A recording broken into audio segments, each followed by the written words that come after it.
কিন্তু আমি শুনিবলৈ পালোঁ যে তেওঁ প্ৰচাৰ চলাইছে যে তেওঁ বিজেপিৰে মানুহ, আমাৰ হিন্দু এলেকাত গৈ পেলাই তেওঁ বিজেপি বুলি কৈছে যে মই জিকিলে মোক বিজেপিয়ে ল'ব, মই বিজেপি ছাপৰ্টতে খেলিছোঁ। আৰু মানে মাইনৰিটি এলেকাত গৈ পেলাই তেওঁ কৈছে মই কংগ্ৰেছৰ মানুহ, জিকিলে মোক মানে কংগ্ৰেছে ল'ব, মই কংগ্ৰেছৰ মানে ছাপৰ্টত মানে আমি খেলি আছোঁ। এই কথাটো আমাৰ যেতিয়া মানে আমি জানিবলৈ পালোঁ, বিভিন্ন প্ৰমাণ আমি পালোঁ, আমি আমাৰ বিজেপি দলৰ বৰপেটা জিলা সভাপতি মাননীয় মহেন দাসক আমি কথাটো জনালোঁ।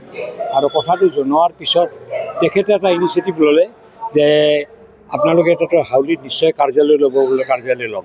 কাৰ্যালয়টো কালিয়ে আপোনালোকে লওক, কালি মানে মোক কালিৰ কথা এইটো, আজি ল'ব দিলে, তাত মই গৈ পেলাই প্ৰেছ মিটত মই গোটেই কথাটো ক্লিয়াৰ কৰি দিম। তেওঁ গোটেই কথাটো ক্লিয়াৰ কৰি দিলে। ইয়াৰ পিছত আৰু কোনো ধৰণৰ মানে আমাৰ কোনো আখোজা নাই, কোনো ধৰণৰ আমি দ্বিধাবোধ আমি কৰা নাই। তেখেতক আমি ধন্যবাদ জনাইছোঁ, তেওঁ যিটো ইনিচিয়েটিভ ল'লে।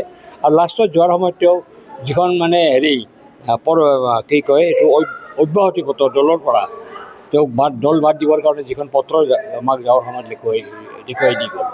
গতিকে আমি আশ্বস্ত হৈছোঁ, ইয়াত কোনো দ্বিধাবোধ মানে আমাৰ নাই। আৰু সুন্দৰভাৱে আমাৰ প্ৰাৰ্থীগৰাকী প্ৰচাৰ চলাব।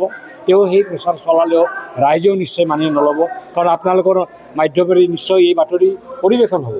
গতিকে ৰাইজে বুজি পাব যে তেওঁ আচলতে বিজেপি নাইবা কংগ্ৰেছৰ মানে প্ৰাৰ্থী নহয়, তেওঁ নিৰ্দলীয় প্ৰাৰ্থী। ৰাইজে ইচ্ছা কৰিলে তেওঁক ভোট দিব পাৰে, নিদিব পাৰে, কিন্তু আমাৰ আমিতো গম নাপাওঁ সেইটো। নহয়, তেওঁ কোৱা কথাৰ ওপৰত কৈছোঁ, তেওঁ প্ৰচাৰ কৰাৰ ওপৰত কৈছোঁ। মোৰ কোনো মানে প্ৰমাণ নাই যে তেওঁ কংগ্ৰেছ, আৰু এইটোও প্ৰমাণ নাই তেওঁ বিজেপি, কিন্তু বিজেপি যে হয় আছিল আগতে এইটো প্ৰমাণ হ'ল। জিলা সভাপতি মহোদয়ে এই কথা কৈ গ'ল। গতিকে তেওঁ জিকিলে হাৰিলে কোন দলত থাকে এইটোলৈ আমাৰ মাথা মাৰিব লগা নাই।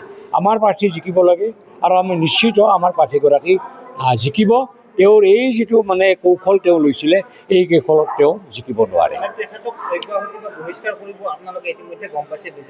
মোক সভাপতিজনে এইমাত্ৰ দেখুৱাই দি গ'ল যে এই পদত্যাগ পত্ৰ কি অব্যাহতি পত্ৰ দলৰ পৰা অব্যাহতি দিছে, এক্সপেল কৰিছে। তাৰমানে ইংৰাজীত ক'লে বেছি স্পষ্ট, তেওঁক এক্সপেল কৰিছে।